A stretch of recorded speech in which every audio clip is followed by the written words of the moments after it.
Well, how's it going, everybody? It's me, Smurf Girl. So I just want to let everybody know in the apostate community that the shunning has stopped, or at least the policy on shunning has stopped. And that goes for the Jehovah's Witnesses too. You know, it's very clear on the website that shunning has stopped.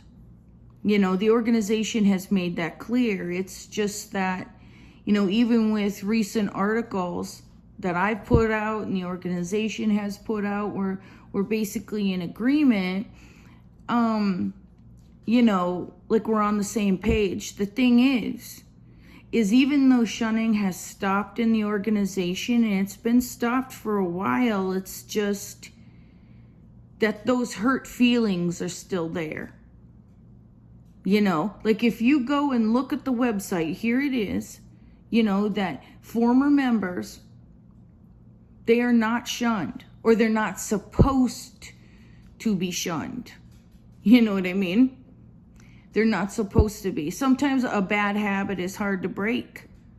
You know, a bad habit is hard to break, and shunning is a bad habit. And also, you know, with families that have shunned for a long time, it's like, who makes the first step? You know, who makes that first step of reaching out? And that's Jehovah's Witnesses. That's your responsibility, because it was your doctrine. That it very clearly says from the faithful slave that you are not to shun former members. Very clear. You know. And me being Smurf Girl of you know, my presence on your website, you know, I want to point out that when you do stop a policy like that for a long time, you know, that was under my father's dictatorship. And I know from experience of when you have something like that, a doctrine like that, you can forget sometimes. And, you know, what do you do in a situation like that where you've been shunning your relatives that left the organization, and then all of a sudden the doctrine changes and that, no, you do not have to shun them anymore. Shunning causes damage, you know. Shunning causes hurt feelings. You miss out on a lot, and it's like, who makes that first call? You know, who makes that first reaching out? Sometimes it's like, I know obviously for a fact, shunning has stopped for a time period. I don't even know for how long, but it has stopped for a while. And I've been, you know, writing articles myself on how to repair that damage. And I haven't seen that the witnesses are adhering to the biblical, you know, instructions by the faithful slave that shunning is supposed to stop. That's why your family members are mad at you online, is because you're still shunning them, even though it says very clearly from the faithful slave that you shouldn't be.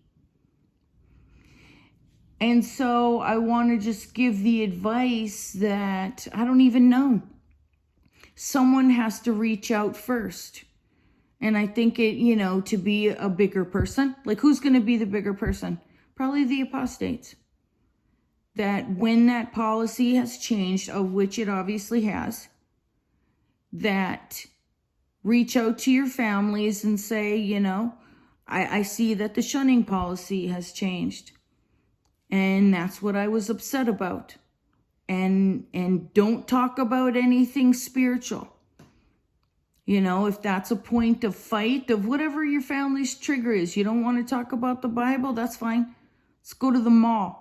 Let's go out to eat, you know, go to Furs, you know, whatever it might be, and just set that aside and encourage each other, no matter which, you know, no matter which way, and let it be that. But the thing is, though, is that even though the shunning policy has been stopped, who's going to reach out that olive branch first? You know, because witnesses, you do realize about beards and pants and my Uncle Tony and a lot of other things we were all right about. You know, the things that your family members were apostates about, they were right. And that's why they've been making videos. And now those things have been changed and the shunning has been stopped. And so who's the one that needs to reach out and say they're sorry? You know? And in my opinion, knowing how my Jehovah's Witness father is, shunning will still happen even though it has gone away.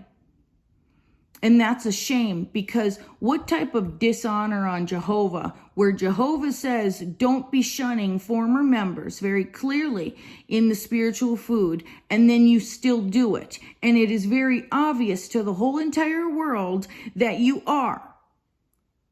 That you are. You know, that's a disappointment after everything we've been through.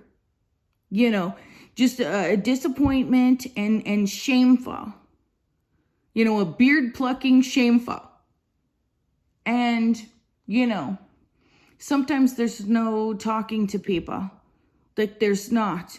Like, you know, to the ex-Jehovah's Witnesses, your family members do not have to shun you anymore, but they still do. And what does that say about them? You know, maybe they're not worth the effort.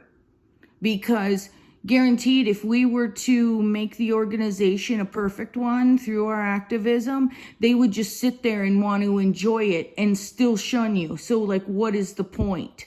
You know, there's no point in trying to help them make their organization better when they're still, even when shunning has gone away, which it obviously has, then they still do it because they want to be self-righteous and not grateful and realize that in many, many instances, they were wrong. Which proves our point even further. So that's all I got to say. I wanted to point it out that anybody who's still shunning, you know, this is Smurf girl, you know, don't make me make another Smurf run down the aisle of the Kingdom Hall or have it appear at the Olympics or some kind of chaos, because I will, because this is ridiculous. It is absolutely ridiculous and uncalled for. And, you know, that's it.